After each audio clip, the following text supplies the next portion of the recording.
Floridian voice. And his bio also says entertaining and funny, yet deep, and he said, what the fuck, I would never write that.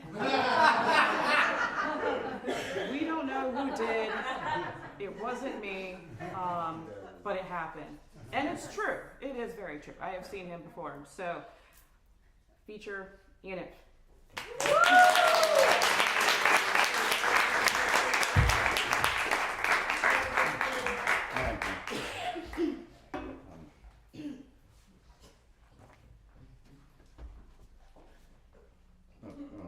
One second. Oh, okay, yes. All right. Ahem. People of Earth.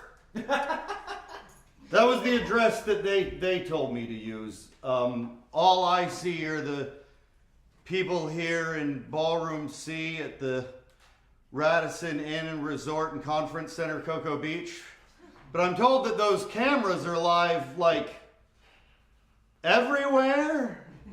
And that we have, like, translators and all of that. Just, okay, all right. So, ahem.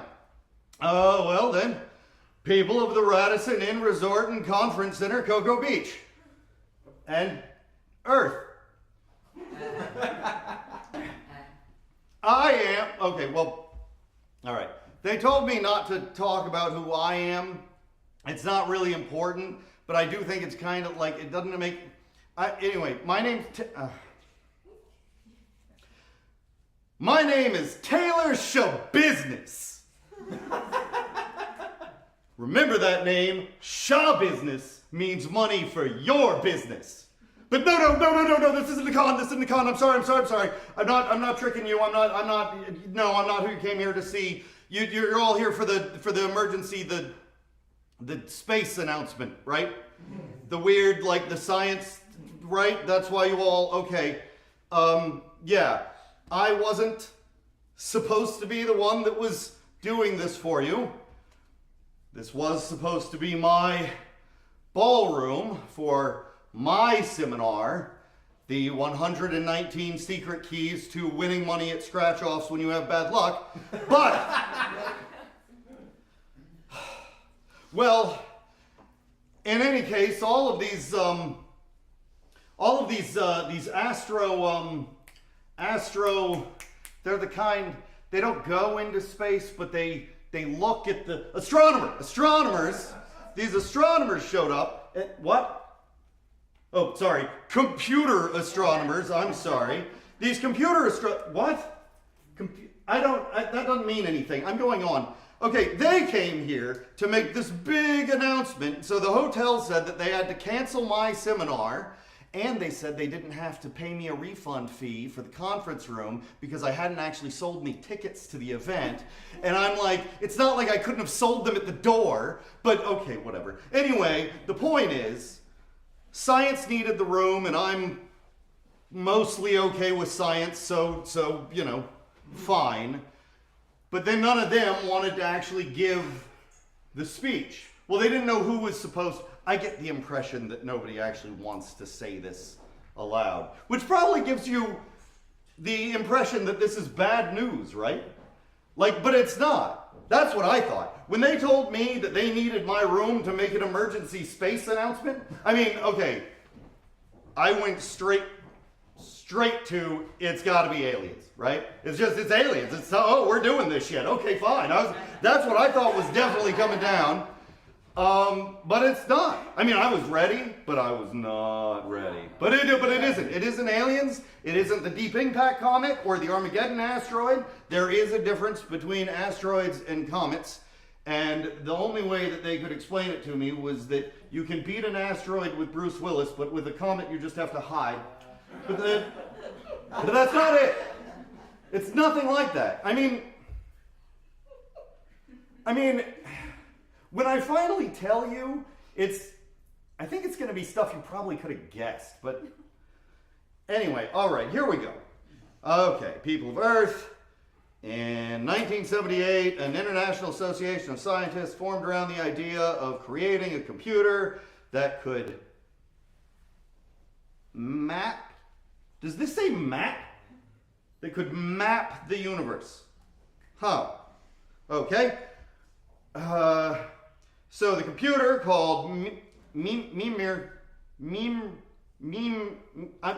I'm calling it Mimi. I have the word in front of me. I wrote it out phonetically, and I just can't do it. We're going with Mimi. Mimi started building in the 70s. Project changed shape a couple times. I think this whole section can be cut down. Honestly, this is just nonsense. They wanted me to get in all the disciplines that contributed, the advancements in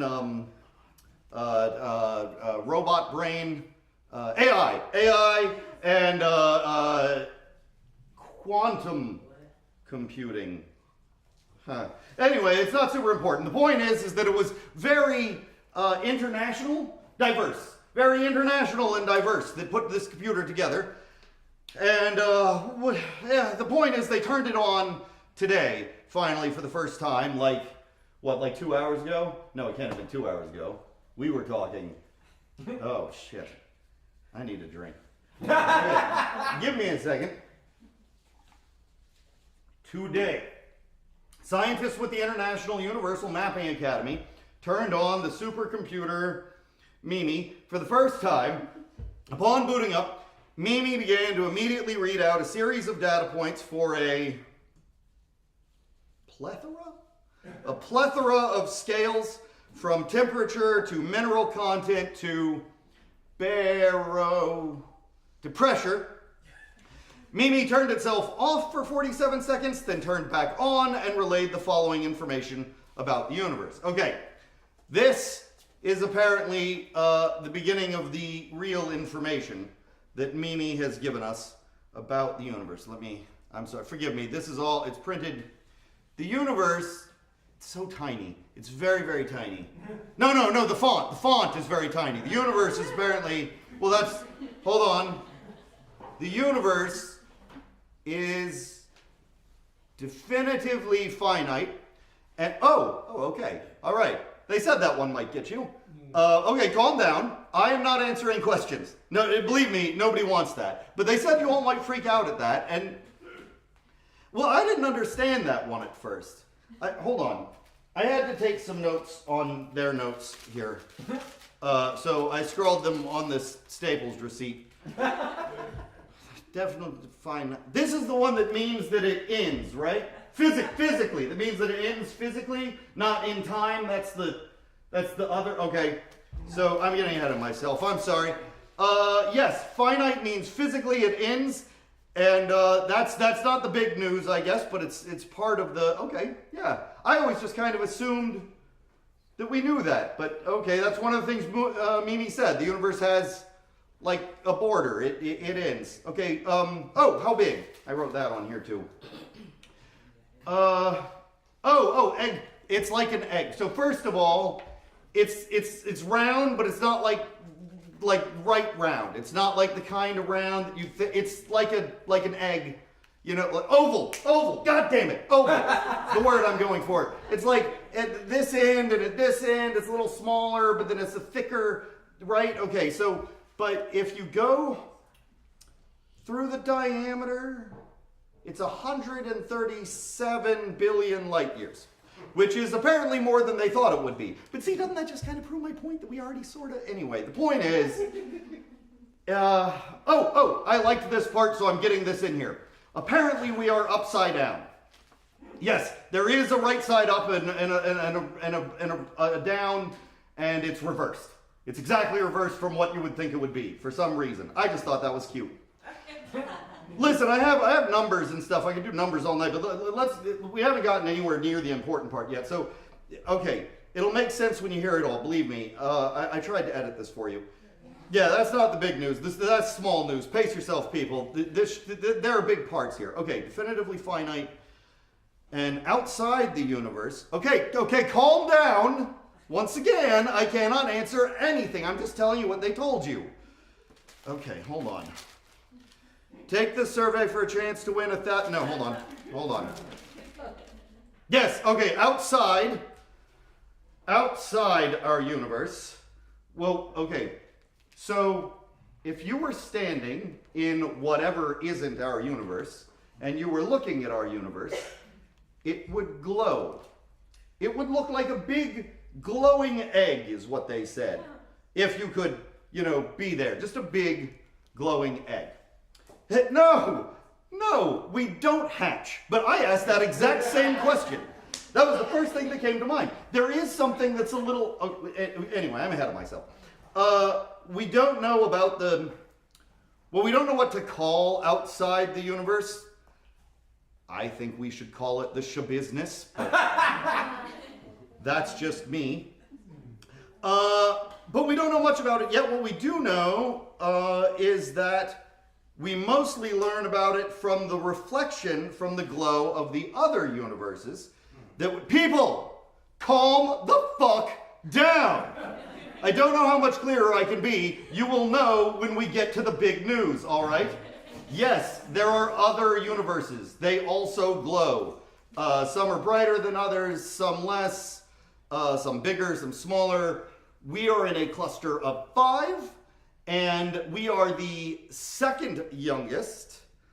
We know this because the other universes apparently dim as they die.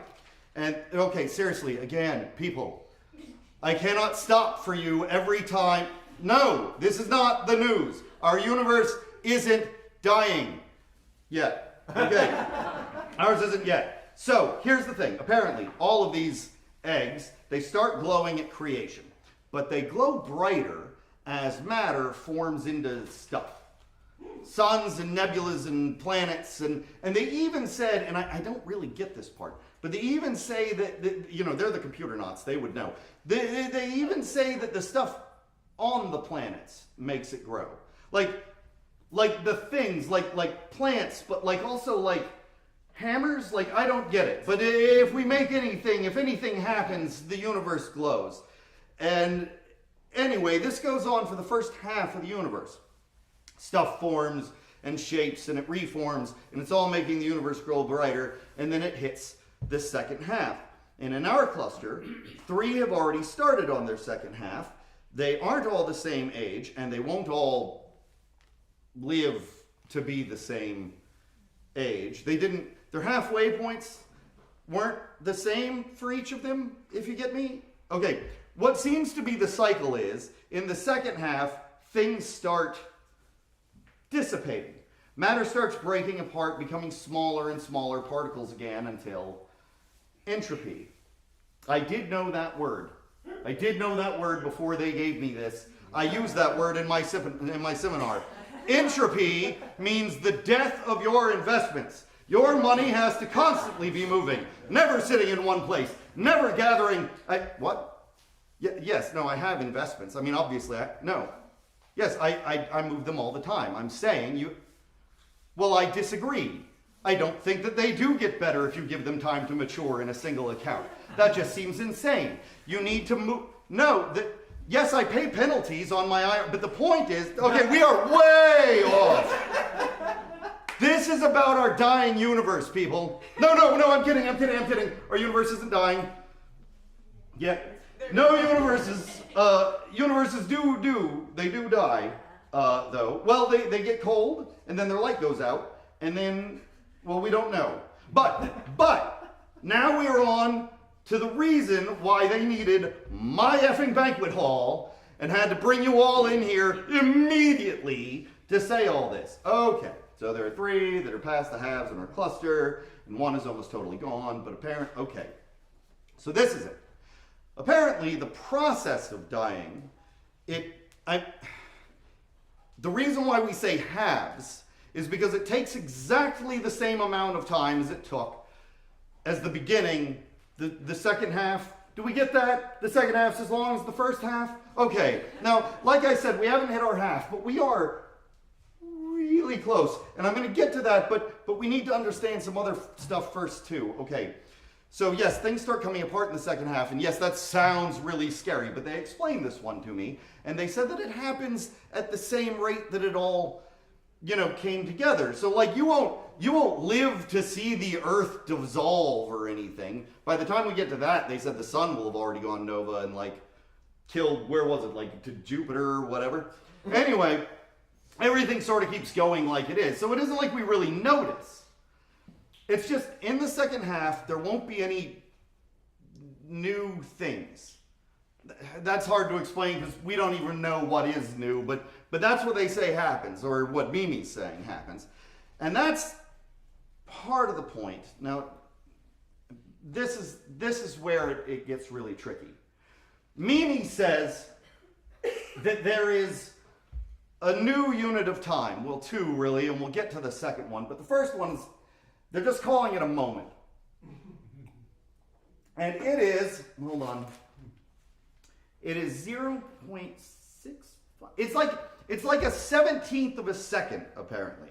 It's like a 17th of a second. And if you measure the universe in these 17th of a second bricks, you get the amount of energy created in that 17th of a second. And that is what adds up to this half. And then how you get it down on the other half. But it's weirder than that, because the halves mirror each other, right? So if energy is climbing this way every 17th of a second, but say there's like a dip here, whoop, like that, and then it keeps climbing, and then whoop, like that, and then it hits the top, and then it starts coming down. When it gets to the same point, it'll go whoop, like that, and then it'll come down, and it'll whoop, like it'll mirror every little thing that happens. So all of the moments that happen in the beginning happen in the second time. They aren't the same. It's not down to like your life. Like if you lost your job a year ago and then the half starts, you don't get your job back in a year. Believe me, I asked that one. Like if you're, and it's not like exact. It's not like if you're 40 before the half, then you automatically live to 80. It doesn't really work like that. It's on some atomic level that we don't really get, but it's repeated. Except for one. All except for one moment. Okay? Oh, this is that other period of time. And they're calling that period of time right now a lifetime. Because we don't know exactly how long this period of time is, but you see, when it hits the half, there is this one period where there is the most in the universe that there will ever be. And that period is a standard length. But right now, Mimi is only giving it to them in like a formula, and they haven't quite gotten it. And they know that it's basically between 70 and 100 years. And within that time, everything the universe will ever have in it is there. And this is the point. Ours is coming up. Ours starts in exactly 24 hours. No, that's bullshit. I fucked this all up. I think the way they had timed the speech originally, it was supposed to like end right at the point that I was telling you that, but it's really like, I don't know, 24 hours minus like 8 minutes or something. I lost some time there. The point is that it starts tomorrow. Our half. And it'll go for 70 to 100 years. And this is the part that matters. You are present for the only unique moment in the entire history of the universe. The only moment that will never be repeated is happening within your lifetime. And so they're asking you. I guess everybody. Everybody is asking everybody to record, to write down, to draw it, to paint it, to build it out of Legos, anything you can over your life to record this lifetime of moments. That was really the whole bit. You are alive for everything the universe will ever have to offer. And they say you probably won't notice anything different. But there will never be another lifetime like this one again.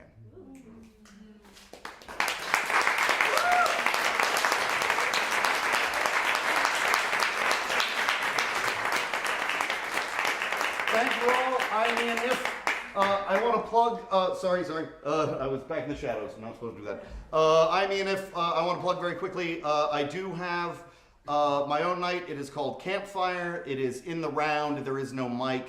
There's no feature. We just sort of sit around and people can share poems. They can share stories. They can just talk about what's going on in their life. We just sort of get there and get it going. It is at City Arts. It is on the last Tuesday of the month, starting at 7. It is at City Arts Factory, if you know that, downtown.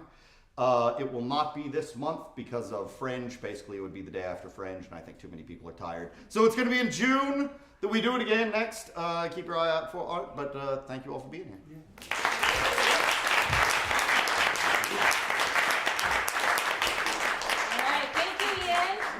Very creative way to have us record things and be creative, right? I wasn't sure where he was going with the glowing egg and Mimi and everything, but that was really great. Thank you, Ian. So as Lauren was saying, we'll call 3 people up at a time. I'm glad to be able to be of help this time. I know this month also is AAPI History Month, which is super special, so we want to celebrate that. And I'm glad that each of you will have the chance to be able to share your voice tonight as well. We want to honor and celebrate you and your stories and your poems. So the first 3 people we'll have today will be Riley, Avery, and Nala. So if you want to run up over here.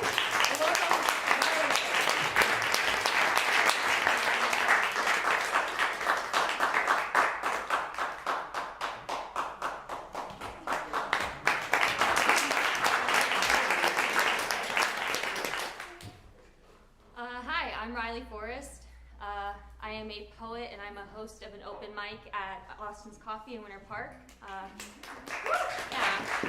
You guys are free Wednesdays at 9 p.m.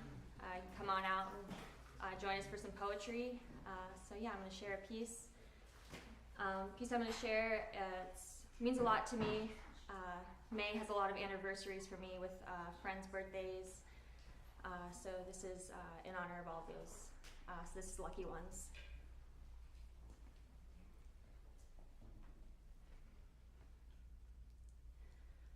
Google defines addiction as the fact or condition of being addicted to a particular substance, thing, or condition. However, you shouldn't trust everything on the internet because for me, this definition leaves out one key piece. Addiction is a disease. Don't worry, you won't catch it if I sneeze. I am an addict. There's no vaccine. No Pfizer or Moderna. One day at a time, I fight to stay clean. Google defines the verb addicted as being mentally and physically dependent upon a particular substance, unable to stop taking it without incurring adverse effects. You'll see these adverse effects in these verses that I read. Addiction is a disease. And so far, I am one of the lucky ones. It is a privilege to get sober, to have a roof over my head, clothes washed every night I sleep in a bed. I am blessed. I am one of the lucky ones. I have had so many friends die that they are all I can write about. My survivor's guilt fills me with imposter syndrome and doubt. I write about my dead friends so much that you would think I was the killer giving my confession in a murder trial. The courtrooms being every late night open mic in town. I place my feet firmly on the ground. I place my right hand on the microphone like it's the Bible. I swear to tell the whole truth and nothing but the truth because like chemo fighting cancer, connection fights the habits of addiction. You have to be honest, open, and willing to stay clean. It's more than just putting down the bottle of Jim Beam. And I swear to tell the truth and nothing but the truth. And the truth is, I miss my friends so much you would think each death leaves a mark on my skin. I yearn for each one to heal and then miss the itch as the scab ceased to peel. I know I am not responsible for any of my friends' deaths. Just how I am not responsible for the sun rising every morning. That is to say, I do not hold that kind of power. I do not pour alcohol down anyone's lips, put pills to their lips, cut powder, inhale, exhale. Just wake me in an hour.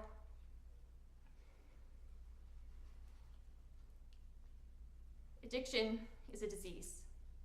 It will not dissipate or go away with ease. The cravings come and go. Getting sober is the scariest shit I have ever done. The cravings come and go and make me wish I was numb. And I swear to tell the truth, the whole truth, and nothing but the truth. And the truth is, sometimes I wish it were me who'd been lowered down the 6 feet instead of insert name of most recently dead friend here. May they rest in peace, because sometimes it takes the life of another, seeing all the mourning fathers and mothers to really grasp the gravity of addiction.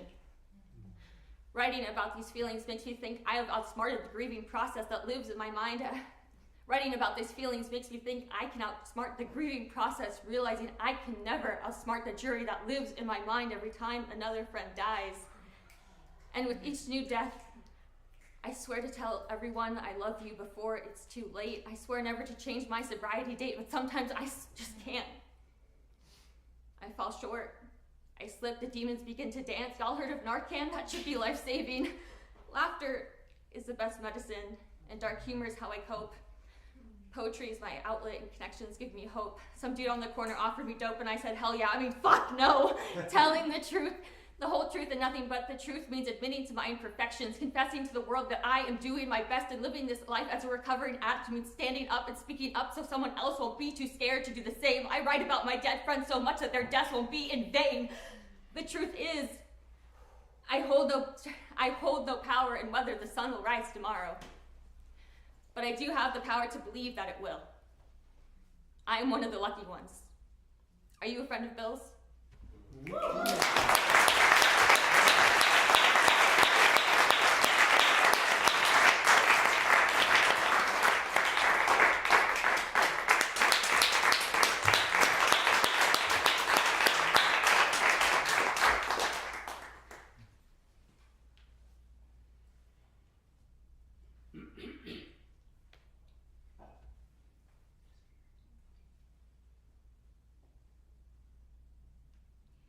Living with PTSD means that I exist in a state of heightened anxiety, stuck suspended in a long-held breath, weightless and waiting for gravity to yank me down to panic, so in effort to ground myself, I've been trying out guided meditations.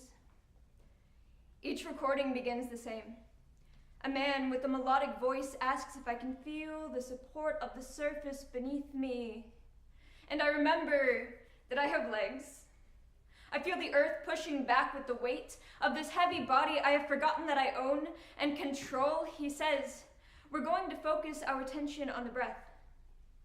So I inhale, hold, then rise again, remembering fingers clamped around a neck, sharp-tuned screams, the scurry of rats and crunching glass. He asks if I can feel the cool air gracing the back of my tongue. And I can. So I let the memories escape me in exhalation. Concentrate on this changing motion as I count the moment. It's 7 seconds. It's been 7 years, and it still feels like it just happened, but I am breathing steady now. And the audio says we're going to work on our labeling skills. And I think there is an art to picking yourself back up. On the day you realize no one is coming to your rescue, but this is thinking, just a thought. And I'm not sure if I've been defying gravity or free-falling, because they both feel the same.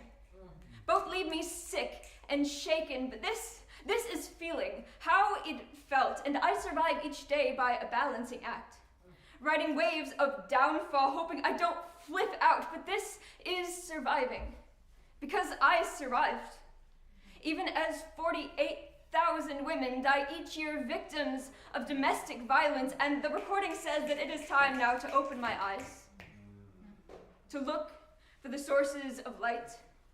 And I try, but all I see are the soft shadows that they cast, shades of gray and ghostly reflections, and I don't think this is what they meant by having a head stuck in the clouds, to have floated so far out that all you see is outcast. That all they see is a vanishing act, a victim lost to thin air and toxic thoughts. But then the speaker interrupts that we're going to finish by setting intentions. And I intend to complete the meditation. I intend to practice breathing easy until I can do it without thinking once again. And if survival is an art, then I intend to write rebellions. I vow to plant my feet firmly on the ground and grow. And if my head should end up in the clouds, then it will only be because I am standing 48,000 women tall. I intend to end this poem strong, and let it be a testament that the best is yet to come.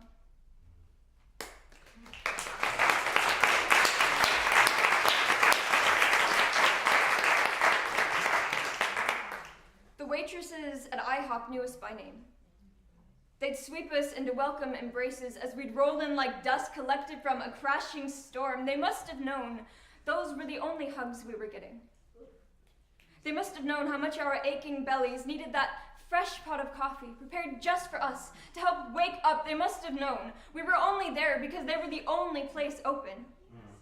At that time, every night, they might have heard us whispering. As they cushioned the clamor of cooking pots and frying pans, they might have heard us planning, fantasizing about how great things could be when we'd finally escape. And I didn't know that it would look like this, that I'd be sitting in a college sociology course watching my life story being dissected into a cycle of abuse, learning that I wasn't alone in searching for a lost childhood, but that I, alone, would continue to pick the dust from my pores, that I could scrub my skin raw and still only scratch the surface, that I would be running for years just to brush through the doorway of another diner in the night, fantasizing about what life could be like when I escape. I read a story in the paper once about a man in Japan who grew watermelons in the shape of cubes. He'd enclose boxes around them as they formed, filling out the corners of their cages so they'd fit neatly into buyers' fridges, and I think that I'm a lot like that. That I could have been well-rounded, but I never had the space to grow. So now I've got all these sharp edges and fit nicely into corners, except no one seems to be in the market for misshapen human beings, so I spend a shelf life sitting out well past my expiration, caving inwards from the rot, decomposing into dust. What we never discussed in my college class was what happens after the statistics wake up, when the cover of night folds over for the light of day. Do they ever wash the soot clean from their hair? Do they ever escape?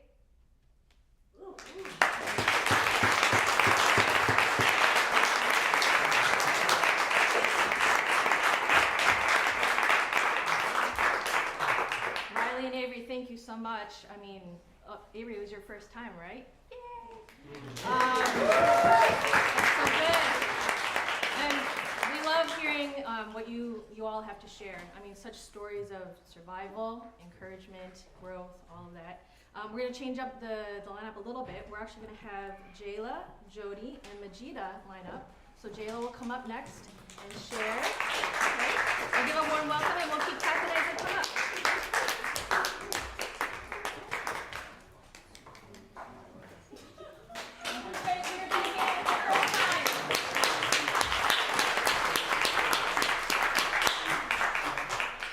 Oh God. Okay. My name is Jayla Morgan. This, yes, is my first time doing something like this. I've been writing since 2020. 2020 was a rough time for most of us, all of us. I was 16 at the time, and one of the biggest outlets for me has been poetry. I would be up at like 2 a.m. just like writing in my notes app. And the poem that I'm about to read is something that is very important to me, and I thought this would be the best way to start off coming to something like this. So it's called Crazy Girl. You are crazy. You know that? Wearing your hair out like that? You are a crazy girl, unafraid to take up space. I wish I was like you. I wish I had confidence like you. I wish I could command a room and have the courage to be like you. Your life seems so amazing, they say, and I chuckle. They don't know me or my story. It's easy to admire from across the street, but come into my home and scratch at the paint. Look at every crack in the foundation, every crumb on the carpet, every dent. It's easy to envy, aspire, admire, and dream, but to be me takes time. To be me takes patience, because the me you see now comes and goes. The me you see now is a work in progress, and there are days I don't even want to be me. There are days I don't even want to be here. But I survive another day because of guilt. Woo. Sorry.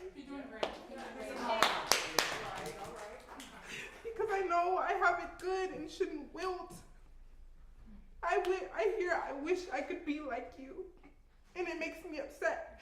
Maybe life as you would be better. How would I know?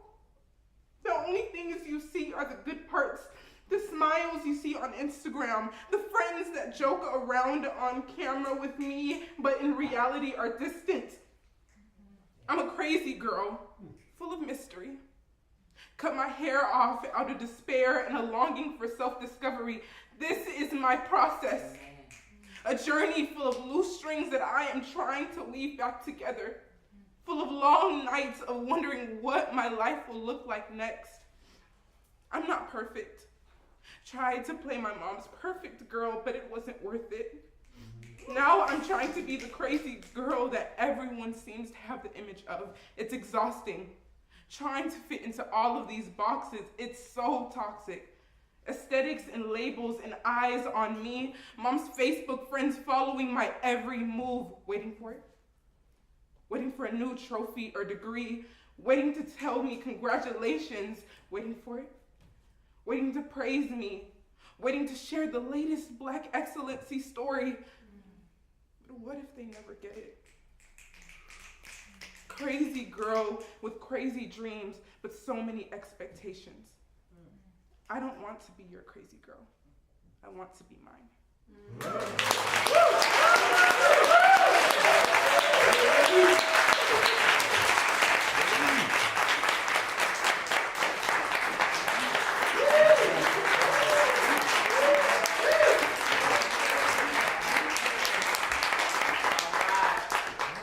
Hello everybody, my name is Jody, and I have a couple short ones that are kind of fun to perform. So here it is. I told a friend that I was mad. Well, then they told a friend that I was really mad. Well, then that friend told a friend that I was really, really mad, but they weren't sure. I might be glad. Well, then that friend told a friend I was glad, and they were sure of it. I had a friend come up to me and ask me why I was so glad, and I told them because I'm simply going mad. And that's the first one. All right, this is called aura. Your aura, my aura. Whose aura? I'm talking about our auras. I'm not talking about these aureolas. I'm talking about this aura. The moon's aura is touching the tide's aura. The sun's aura is touching the earth's aura. Whose aura? I'm talking about the Andromeda galaxy's aura is touching the Milky Way galaxy's aura. Meanwhile, the whole fucking cosmos aura is touching all those auras, which are touching our auras all at the same time. It's like everyone and everything in this universe is touching. We really are just one. It's like in a painting that every line touches each other's. Every color blends to the next. So my aura is touching your aura. Your aura is touching mine. Yeah. And that's it.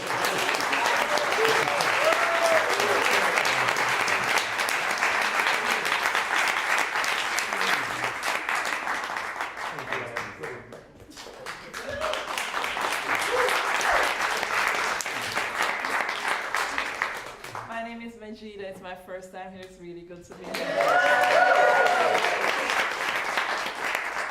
I'm from Jamaica, and I write, some of my poems are in Jamaican dialect, so the one I'm going to do is mix it dialect. Yeah.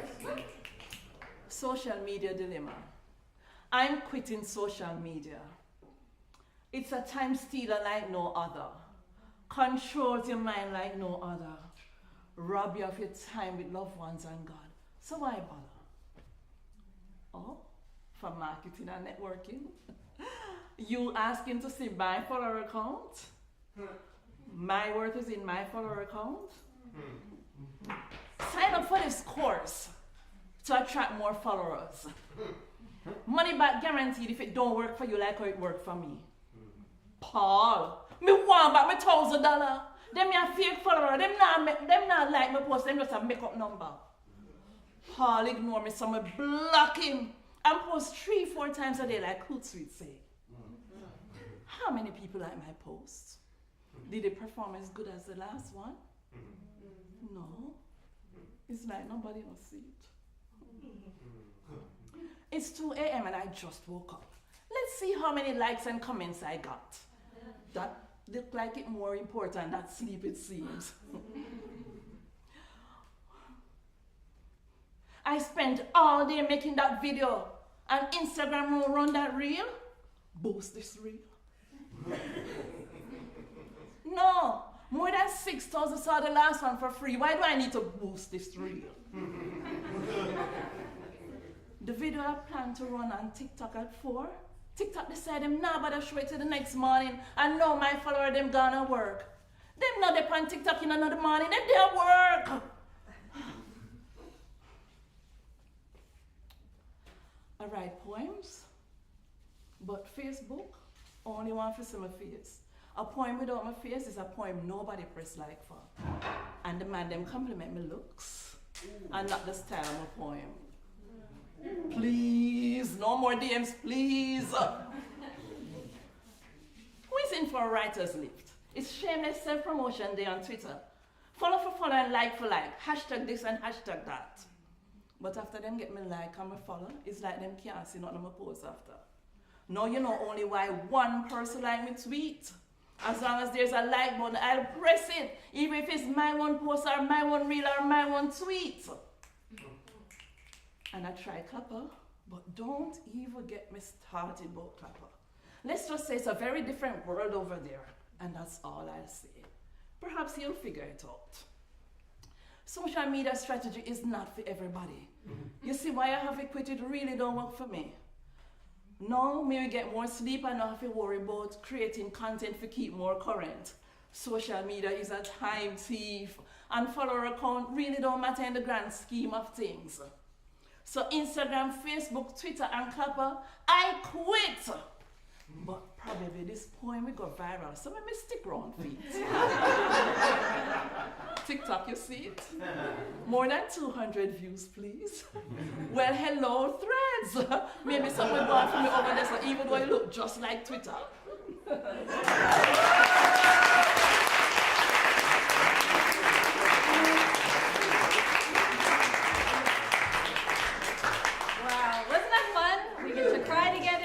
Together and then hear awesome stories and accents. I mean, I love that. That was so fun. Who we have next is Julian, Andrew, and Simran. So if you'd like to join me over there, well, welcome to the next one.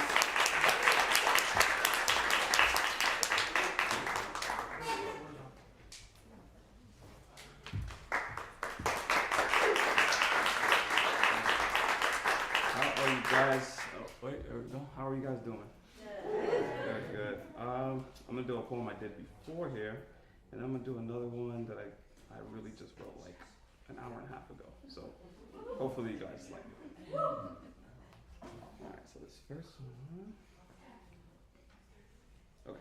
So this first one's called A Man Forgiven. I feel like I've hurt a lot of people in my life, and sometimes I still fall short of doing that. So sometimes I like to wear this Be Kind shirt. Alright, so this one's called A Man Forgiven. What are chains? Could they be our fears, jealousy, or even anger? Why do we take them to some of the most sacred places of our lives? Yes, to the ones we claim we love, and even God. I was once bounded by these chains. They had rampaged throughout my life, constantly destroying everything I desired. So this is why the drinkless waterfall flowed from my face. I have destroyed more than a few lives with my chains. So when these roads are walked, I choose to travel them alone. They say to me, who are you to ask for forgiveness when the chains that you've welded have been mended by your own hands? Could you forgive me even though I am the cause of your grief? Will you stand beside me when I fail to meet your needs? That's the first one.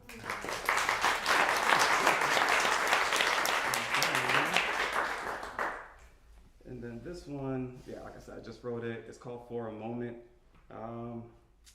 I don't know where I was really going with it, but hopefully you guys enjoy it. It's for a moment. If only for a moment can I be transparent with you. Can I tell you that you've changed my life and made an old shell new? or even how you force change. I grew stubborn to only seeing things in my own way. I'm trying to stay consistent as the clock I see. I thought I could do it on my own, not realizing the same clock has two hands, both guiding each other, one representing you, the other representing me. How can I ask you to follow? Aren't we all a little fearful to lead? Sometimes my heart feels hollow. I used to say there's no purpose to finding a key. There was a time when you'd open it and find nothing but sorrow, maybe a little tragedy. I'm writing you this way because I know I'm not perfect. You caught me in a season of change. My life, I know I'm worth it. So when we find ourselves with not much to say, I'll greet you with a smile.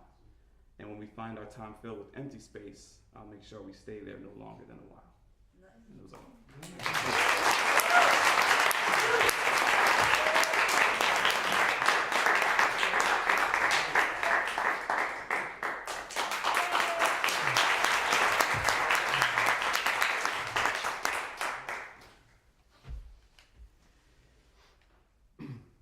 We'll start with a short one. It's called Let Down. I'm beginning to get frustrated over always being frustrated. It's hardly a rush, so just hush, baby. There's no reason to fuss. But hatred is building inside, and I do my best to shield it and hide. So there's not a push created or offensive force escalated. I must trust or be taken over by my own anger from wanting a mother. So I just waited and searched for a connection that left me jaded, but was at least willing to settle for a holy father who lifted me up and elevated in hopes of leaving me full and upgraded. But instead, what I got was let down and just David.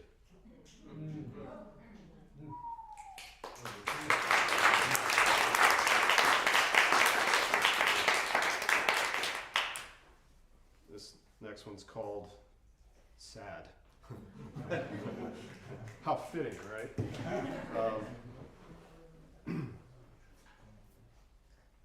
Since when is being sad wrong? Escalate into a problem that's looked down upon and frowned upon instead of accepted and allowed without judgment bestowed by those who pretend they've got it all figured out and are never low.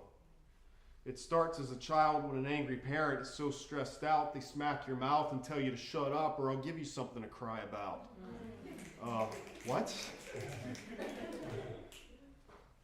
Or you better watch out as you're instructed to not pout nor cry, just pause. Or else some imaginary fat lie won't come to town. I'm telling you why, it's rules of the clause. Guess I'll deny how I feel in exchange for a toy or two and conform to rules made by imperfect jerks. This system of reward and punishment simply does not work.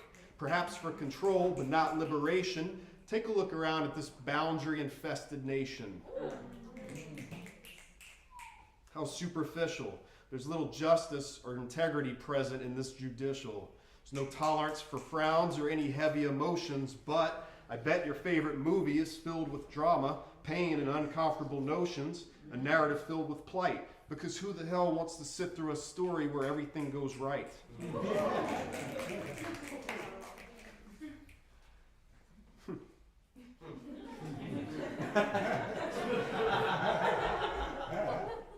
Light, love, and positivity is all there can be. Sounds to me like you're afraid of areas of your own psyche that are dark and shadowy. Suppression and fragmentation, probably. Only positive vibes? Let's break out the surgical knives. See, the moment it begins to come out is the moment people try to force it back in, smothering with comforting and focusing on distractions that pose a redundancy like good vibes only. Yes. Those are all fine and well, and I don't mean to ramble on, write them off, or sentence them to death, but there's another half of this puzzle that won't be completed until all of the pieces are consciously acknowledged and integrated once fearful avoidance ceases. But oh no, darkness is a bad omen. Be gone, leave my space. Oh friend, I disagree. Darkness has its place. The depths of the ocean, the beautiful night sky, the mysteries of space, the loneliness of a child who's quickly labeled a monster in a basket case. But make no mistake, I'm not advocating for unthinkable troubles. My aim is more about learning to love the unlovable. I know it's a concept that can be difficult to grasp, but it's one that's necessary first if we expect to last. Love is patient. Love is kind. Love will hold space for you while you lose your goddamn mind. Unwilling to experience pain or discomfort, never reaching a higher level you never knew existed because you settled for this one, safe and familiar. Which is more twisted? Sitting in a shell comfortably, sure, you'll function just fine, but unless you really push and break through, how do you expect to really fly? You must be careful not to judge those not yet equipped with the strength, because some haven't learned to walk by crawling through a trench. You may label me a child or say that I'm stuck, but it's futile. Remember, man, babies don't give a fuck. They let it all out. Joy, laughter, tears, rage, releasing willingly, along with everything else, quite literally.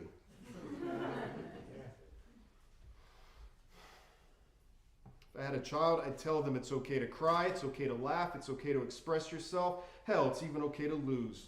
You're good enough. Sometimes we get confused. Don't take shit from any bully, but know that they are sad inside too, because they're not in tune with themselves fully. We know not what they go through. All is well. You're safe, even when going through hell. Be okay with the entire spectrum. Then you'll be an unstoppable fuse, a bomb that explodes with light in a world of dark. What a beautiful and magnificent character arc. Truly, a work of art. Like looking into a mirror, the child is father to the man. It looks like I'm your parent now, and I know that makes you sad, but please understand, I'm working on loving all of you in your entirety the best that I can.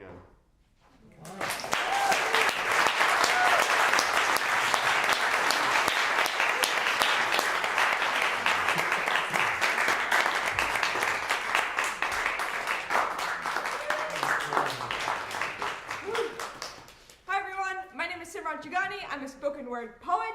A few months ago, Curtis challenged me to write a poem that is a letter to the state of Florida from the perspective of a hurricane. Incredible prompt. I finally got around to writing it. Here's that poem. Oh, Florida. Nothing beats reaching your border to the large sign that reads, "Welcome to Florida, the Sunshine State." Not a lot of people notice the sage advice of the Florida DMV sign right afterward that reads, "Arrive alive."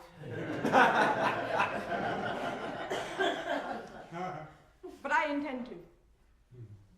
A lot of people think that I come from water, but the truth is I woke up long before the sun and do my best work in alliance with the moon. It's humbling, really. The sweet sensation to become from nothing and still know that feeling, and to let myself fall from heights you can't even see from the ground in the purest form of repetition. I cycle between nothing and danger until I'm blue in the face, an infinite curse for a finite body, broken only by the threat of vulnerability. I'm a fraud, Florida. But so are you. A lot of people think that my November purpose is to destroy you, demolish all that you have come to be known for by people who don't know you, but that's not why I breathe in burning skies, Florida. I want to build and rebuild with you, create harmonies that propel my chariot, and if that takes destruction, then so be it. If you were to unwrap me, predict me, change me, control me, choke me, until you colonize my circling air, you would find a mother in my image, with a bottle of wisdom that is anything but full. Maybe you would do that on purpose. And instead of screaming as you tear apart my bonds, you would sing me one last opera. One where the sunshine in your state buries your intentions, sung in a perfect pitch, a perfect crime, for a perfect match. My heartbeat, you ask, is a story of change. Whether the weather be good, though, has always been written in your ink. Ooh. Don't forget to cherish those words when the water starts to stain your skin. Create synonyms for your memories in case the heartbreak proves too much to bear, and repeat them over and over and over and over. Write them somewhere between nothing and danger. A lot of people say, Florida, that you're a sinking ship. And this hurts me because this ship is my home. But perhaps you are sinking, that is. Because it's so tempting, Florida, to think that if I'm the one who sinks the ship, doesn't that make me the last to leave? And isn't that my beautiful responsibility? So watch me. Watch me take this swamp and spiral like a centrifuge until you can see me with your naked eye. Watch me entangle myself with you until we sway sins together. Watch me devour your coastlines until I am catastrophically fueled. Look me in the eye, Florida, and see the peace in my rage. See the warmth in my winds. See the courage in my force. And tell me you love me, I dare you. Oh, Florida. There is sunshine in you. I know you know that, but the weather in you is so much more than that. Pay attention to how the water recedes, how the riptides call your name, and consider that a homecoming. Let me nurture you, bathe you, captivate you until we become colossal together.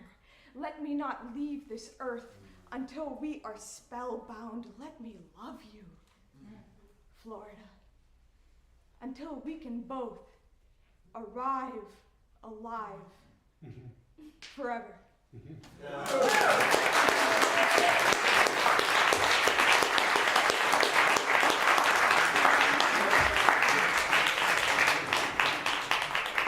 Wow, who would have thought? Hurricane, huh? Nice, very nice. You know what I love also is just hearing all of you gasp and say, whoa, you know. And the fact that this is a community where you can give prompts to each other, encourage each other, and new ideas. People coming up with papers where they just wrote it an hour ago, or, you know. That's awesome. This is what this space is for, right? So, next we'll welcome Kay, Davina, and Nala. So we'll have them line up. Welcome.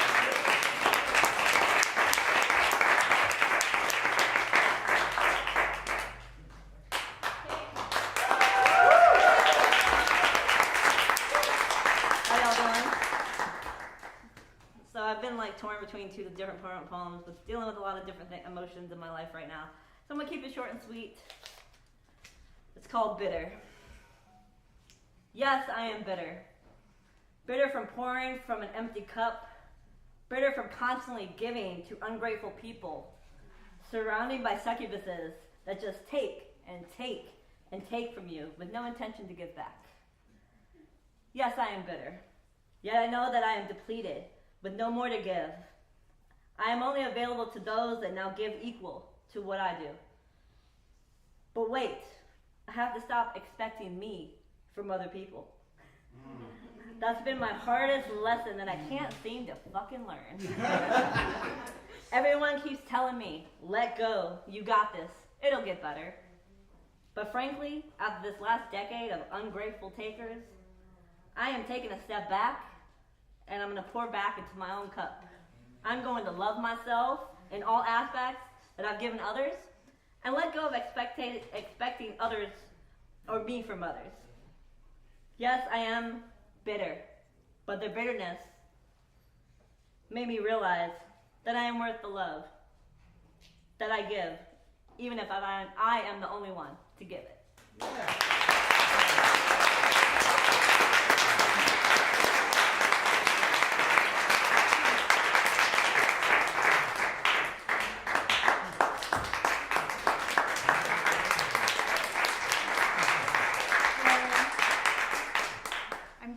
I'm so excited to be here. My son has encouraged me. He said, Mom, you have to start doing things that you like. That's how you're going to find your tribe. I tried to memorize this. I'm going to see how well I do, and I might need the paper. It's entitled, Live Your Truth.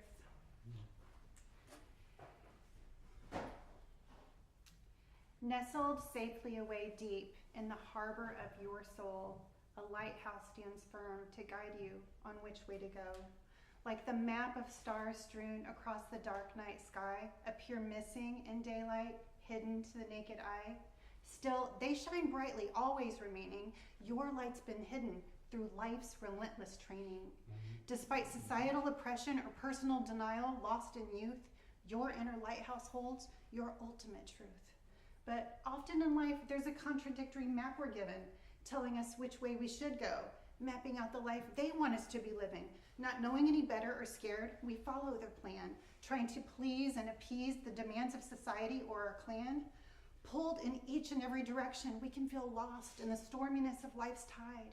It can feel like we can't trust ourselves, or like our true self has died, or like it was ripped away from us without our permission, abandoned and discarded, then selected at their discretion, or told who we would be through societal norms and conventions, feeling forced to follow a path even from those with good intentions. You push down your truth, your guts twisted, gnawing, aching. You force your words down, but it's you you're forsaking.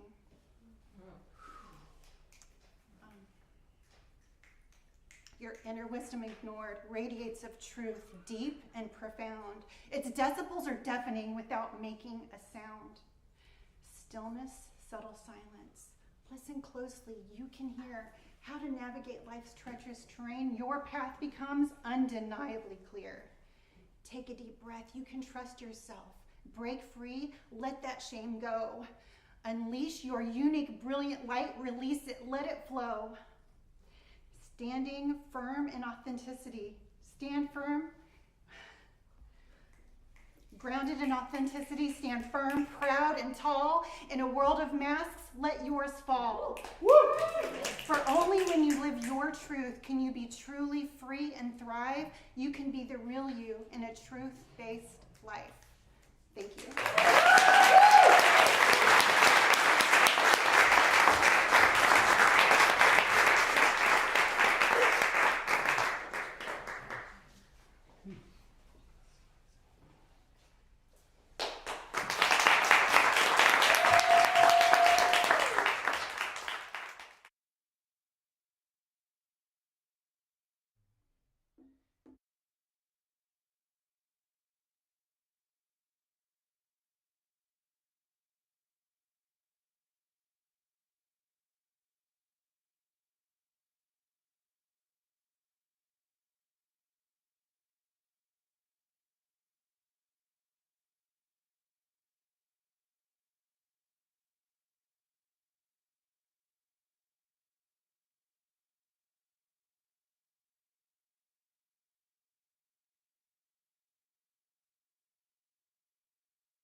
for sharing with us and the honesty, and I also love what was said about finding your tribe. That's so neat. Who we have next will be Melissa, Peter, and Colleen. So if you want to line up.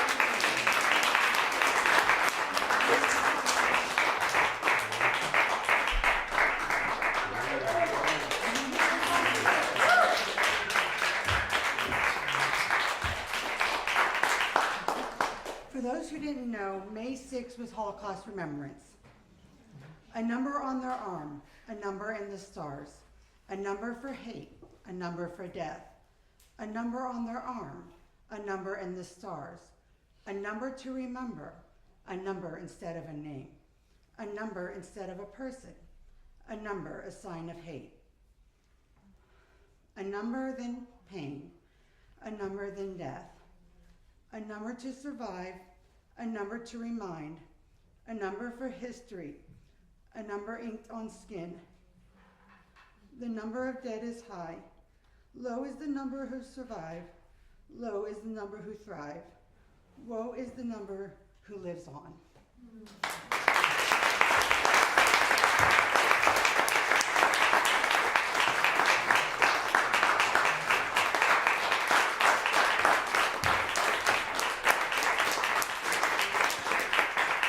Good evening, everybody. I'm Peter Gordon, and since the last time I was here in March, I now have a poetry book out called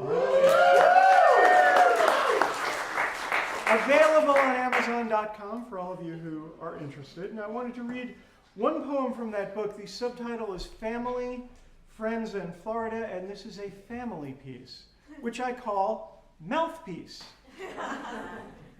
Uncle Mac built his practice getting guilty clients acquitted.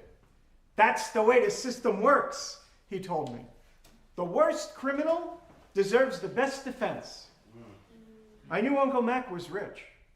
Big house, enormous lawn, hilly Westchester suburb, paradise compared to my family's Brooklyn apartment with its air shaft, concrete yard. I was too young to understand why Dad's shoe store couldn't buy a palace like his younger brothers. Mac concealed his belly bulge in tailored tweed suits. He smelled like my barber shop. Even his nails shone. I loved to read his name in the papers every time he defended New York's most notorious mob heroes.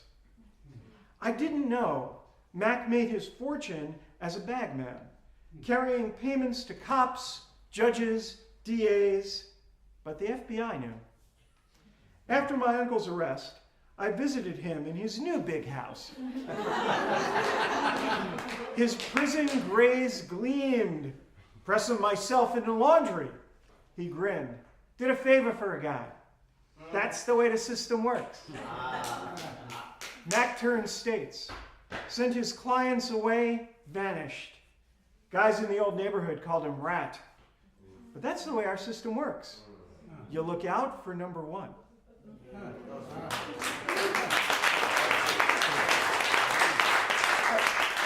I've got another short one. The reason I wasn't here in April was because my wife and I celebrated our 40th anniversary. Thank you. Yes, I've been married much longer than I wasn't married in my life.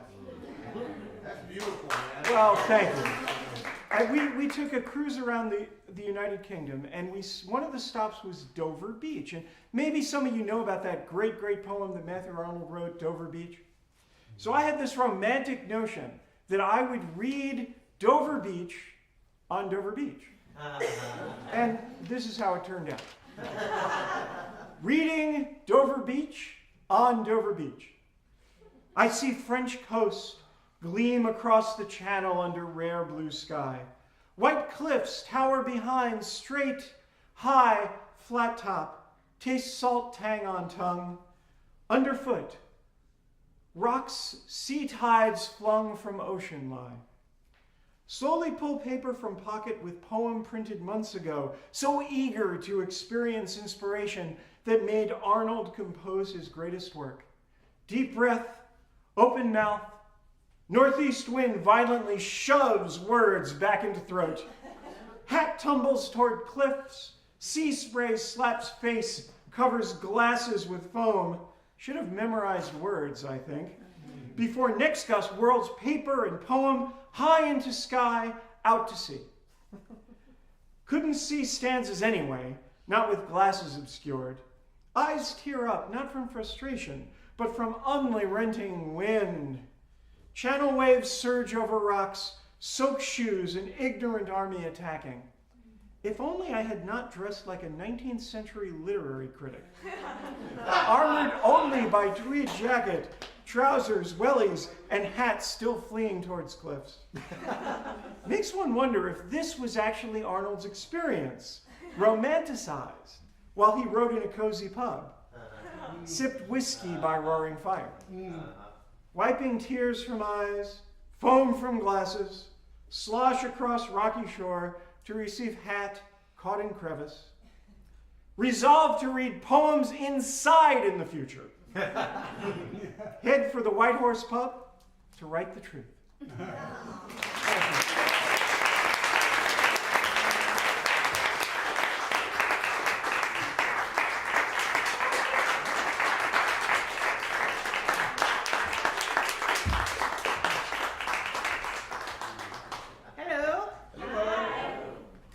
Great room because it's so hot with voice.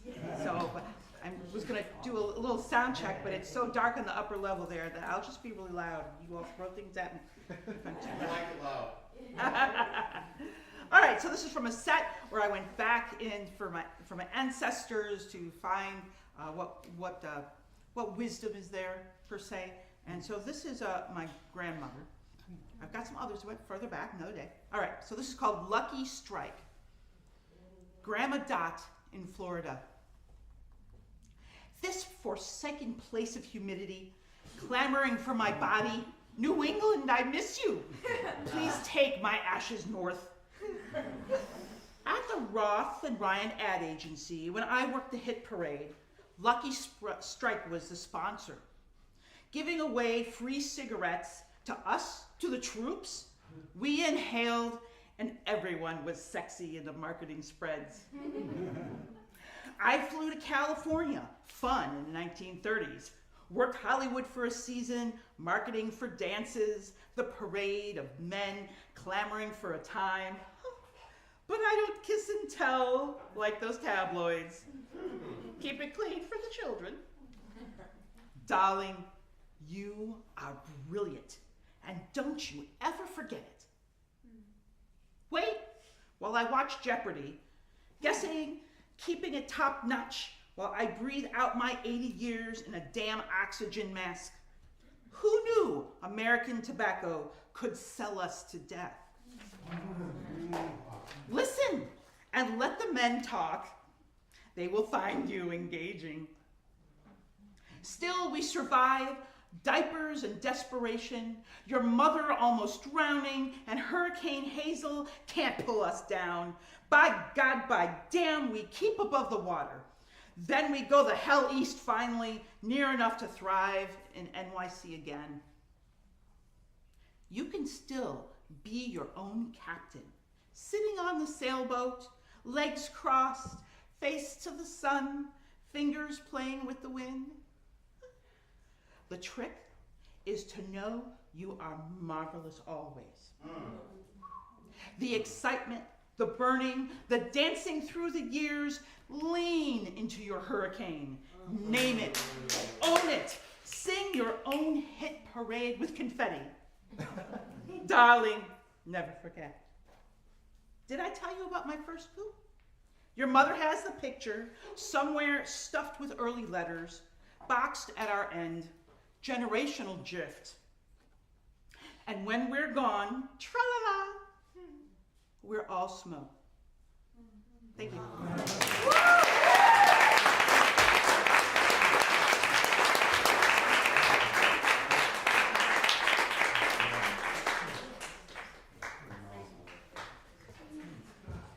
Man, I don't know about about you, but time is flying, isn't it? I just want to hear everybody. I wish we could, but you know, the time ends right at 9, and because this is somebody's home, we want to honor that as well. So those of you who signed up, and if you don't get to share tonight, we want you to come back next time too and sign up early, okay? Tonight we have enough time for 2 more, I think. So we have Grace, and then Curtis, okay?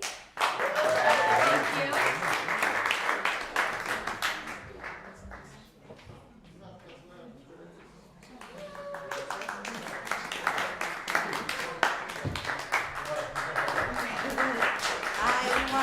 I'm Grace. Okay, this one's called Water Pig.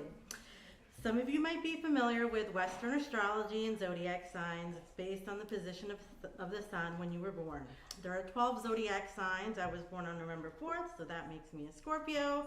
Shout out to all the fellow Scorpios in the audience. Chinese zodiac, on the other hand, is a little different.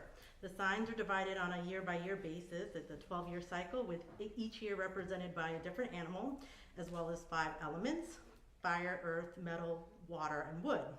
In case anybody doesn't know, 2024 is the year of the wood dragon, and I was born in '83, which makes me a water pig. I wonder if it's related to a manatee. I recently found myself believing in the validity of the love and relationships horoscope write-up I read earlier this year, wherein the love life of a water pig was described as, quote-unquote, rather torturous. How succinct and to the point. Sounds rather brutal, doesn't it? I gotta say, though, thus far, it checks out. How do I even begin to describe my exes and the shambles that is my love life? Well, let's see. Selfish lovers, unrequited love, and liars. That wasn't so hard, and it sums it up nicely, succinct, just like the horoscope. I suppose my situation could be worse. At least I've never attracted a stalker, gotten pregnant, or heaven forbid caught an STD. Frankly, I'm not sure which of these would be worse. Said like someone who's never gone through a scare before. I fully admit, in my ardent attempt to prevent 2 of these 3, I've always been adamant about lovers wearing their galoshes, no exceptions. I have my high school sex ed teacher, Miss Karen, to thank for that. I'm forever scarred by the horrific and graphic color photos of genitals riddled with warts, bumps, and sores shown in slide after slide on the projector screen in the front of her classroom. Damn, even back then, Karens were causing trouble. As if that weren't bad enough, my high school bestie found herself knocked up at 21. She was in college at the time, and it was unplanned to say the least. As I recall, the baby daddy blew out of town quicker than a hurricane. To be fair, he got sent away to prison the same week she found out she was pregnant. Gee, I wonder what sentence he thought was worse. You'll be serving 10 years in state prison, or surprise, I'm pregnant, you're gonna be dead. But back to my lackluster love life, at least thus far. While I learned pretty quickly and at an early age that it didn't pay to play without protection, no one ever warned me about protecting my heart from the dangers of heartache and heartbreak. I was wholly and completely unprepared for these 2 twin menaces. Sure, there are hundreds of thousands of songs, poems, and movies about falling in love, but no one can ever fully comprehend how utterly devastating and gut-wrenching getting your heart shattered into a million little pieces feels like until you experience it firsthand. Let me tell you, mending a broken heart is quite a feat. It's the ultimate magic trick, like kintsugi for your heart. Kintsugi, which means join with gold, is the Japanese art of repairing broken objects, often ceramic, pottery, or glass. Traditionally, gold lacquer is used to piece shards together, again creating a more beautiful object through the acts of breaking and repair. In a world that so often prizes perfection and excess, embracing the old and battered may seem strange, but the 15th century practice is a reminder to stay optimistic when things fall apart and to celebrate the flaws and missteps of life. And that's exactly what I'm gonna do. There's a je ne sais quoi about turning adversity into something that's beautiful and resilient. If I fall in love again and get my heart broken, I plan to do it in the most spectacular fashion. Because at the end of the day, you only live once, so why waste it sitting on the sidelines playing it safe? As they say, you gotta play to win, and I'm going for the jackpot, baby. While winning the Mega Millions would be great, True love is what I'm really playing for. So I say, screw that horoscope. One of these days, this water pig is gonna hit it big. Mwah.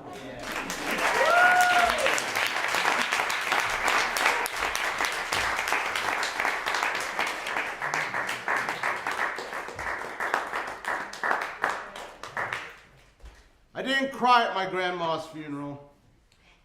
By that point, I had lost so many loved ones that I'd become perhaps jaded by death. I was far from in shock. She was 82 after all. But not until I returned to my seat after stepping down from the chapel platform where I had stumbled through a few brief improvised words when you're the poet of the family, everyone expects you to be eloquent. Listening to the tributes of remembrance from my aunt, my father, my sister, my cousin Jeff, that had occurred to me. This was the first funeral I had attended for someone I was directly related to. Someone with whom I shared blood and genetic makeup. That was my DNA sitting inside that urn atop the parlor mantle, decorated with gold wildflowers across a sky blue finish. It was the first service I'd been to where every memorial sounded like they were talking about me. Everyone who got up after me at the podium spoke as though I was the one being eulogized. She loved nature. She enjoyed poetry and literature, had a love affair with language. She possessed this magical, seemingly supernatural way of bringing people together. My grandmother was a country bird. My first memories are of her house, where she let me flip through pages of her Audubon field guides, the meadow behind her backyard, where I chased grasshoppers and praying mantids with butterfly nets. My first word was chickadee. Not mama or dada. She would sit me on her knee, reciting calls of the songbirds that visited her feeder. The Cherokee consider the chickadee to be the bird of truth, a totem reminding you to speak your mind no matter the cost, symbol of fearlessness, icon of the underdog. They peck at bullies that approach their nest but also have nerve enough to perch on fingers and eat from outstretched hands. Forever the puppet master, I remember her.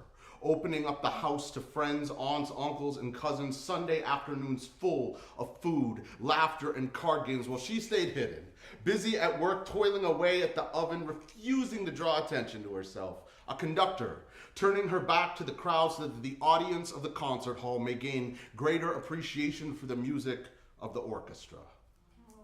Ask me why I rep Pie Gang so hard. It's because I knew a woman who could turn a kitchen into a cauldron. A mad scientist lab. Quote my mother, her daughter-in-law, Sylvia couldn't cook to save her life, but goddamn that she wasn't a magician of baking.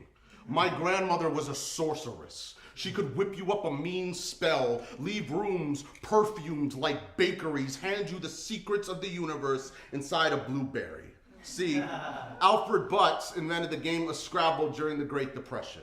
He didn't want another board game like chess or life or Monopoly built on conquest or acquisition of goods, cash, or property, things that remind folks how broke they are. His logic was to instill pride in the one thing we all share: vocabulary, language. My grandma played Scrabble. Maybe play isn't the right word. My grandmother jousted with vocabulary. Threw down tiles like ninja stars. Dived into dictionaries like they were Scrooge McDuck's vault. Player, no, my grandma was an artist. Vicious and cold-blooded, she emasculated her opponents with devastating grace. Her finesse, every bit as impressive as it was terrifying. I never understood why the dress she wore to her second wedding was emerald green. I used to think it was ugly. Now, I can only think of new love arriving as spring for the senses. Ask me why I start on 10 when it comes to repping Ravenclaw.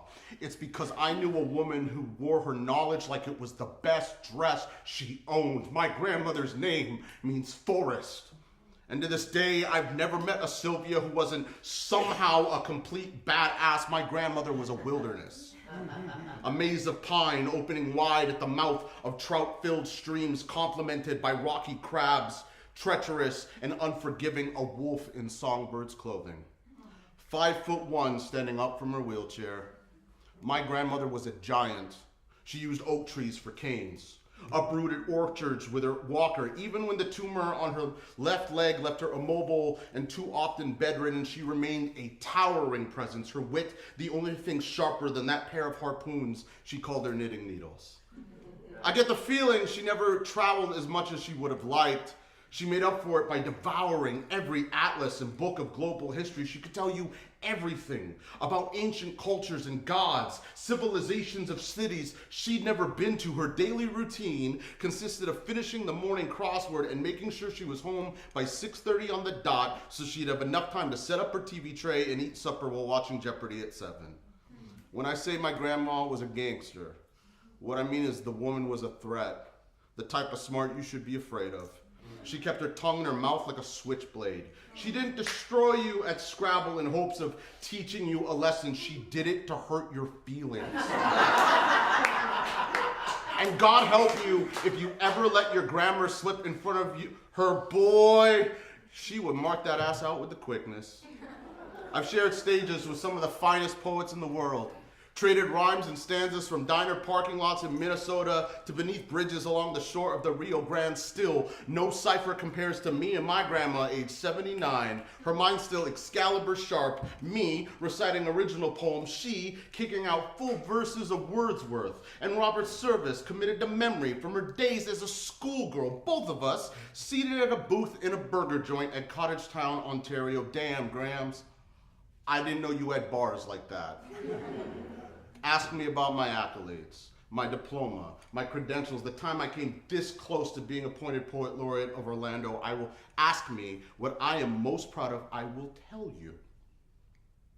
It was when I finally beat that woman at Scrabble. I still remember the word trampler, as in one who tramples, 3 points each for the M and P, 1 point each for the remaining letters, 50 points for bingo across 2 double word scores, a total of 98 points. The look on her face when she realized the student had finally bested the master, when she knew there was no way she could possibly mathematically make up the difference to catch up to me. That moment still means more than any prize or trophy ever could. I puffed up my chest, gloating as if I'd spiked the ball, dropped the mic, shot her back a look as if to say, I'm here, Grams. Look at me now. I made it. Behold, naysayers, I have slain the Jabberwock. At last I have beheaded the dragon. Nothing in this life has been as delicious as the moment I finally got to dunk on my grandma. I've been blessed that every time someone I love dies, I always find out from the right person, at the right place and time. When we got the news she left us, I was in a Barnes & Noble, scrolling through Facebook on my phone when I came across my Aunt Jean's status. Of course I was in a bookstore, this temple of knowledge, testament to our wisdom, a museum cataloging our history. Every time an elder leaves us, a library gets set on fire. Why do you think the staff expects us to stay quiet? It's because we're supposed to shut up and listen to what the books have to tell us. Why do you think encyclopedias speak only in volumes? My grandmother was a library, a museum, a collection of scrolls. Sylvia May Brown, formerly Sylvia May Meyer, born Sylvia May Baker. You bitch. Like we could ever forget you. Like you could ever be anything less than a legend in my heart. Like I could ever pay you back for all the fierceness I inherited, for all the times your ghost-eared whisper in my ears insisting, boy, dumb down for what? I see you, Grams, what's good? How could I not become a poet when it was you who taught me to be so ruthless with my vocabulary? When it was you who showed me how to weaponize my words, how can I repay you for making smart look so cool? When it came time for my Aunt Jean to sell her belongings, I only asked for 2 things. The songbird wall clock I had bought her one Christmas that plays bird calls on the hour, and her Scrabble board. An original 1949 second edition, cardboard frayed along the sides of the box. Less El Dorado, more shipwreck, my hands trembling under the weight of my master's sword, an artifact worn out from decades of battle, the heaviest thing I've ever held. To this day, Dad and I don't play on it. We just keep it around like a Rosetta Stone, some sacred tablet of language. You ask me, we should get the damn thing enshrined as a holy relic. weapon of the matriarch, esteemed professor emeritus of the House of Ravenclaw, grandmaster champion of the Stitch and Bitch, knitter of quilts, baker of pies, patroness of birds and wildflowers, agent of Demeter, terror of Scrabble boards throughout southeastern Ontario, mother, grandmother, great-grandmother, widow, twice over, survivor of wars, both personal and abroad, empress of the Meyer clan. The next day, at my grandma's house, the other one on my mom's side, I accidentally dropped the box that contained her board. A single tile fell out on the ground. The letter S, as in Sylvia. The last time I saw her alive was at Orlando International. A tearful goodbye at the airport before the flight attendant carted her wheelchair up the runway onto the plane back to Canada. She'd be gone in less than a year. My grandmother, turning her back against warmer climate to follow magnetic north, like a bird, instinctively completing its migration, like a conductor, turning her back to the audience, elegant as a flock of geese, flying back to where she came from, at last, coming home. Yeah.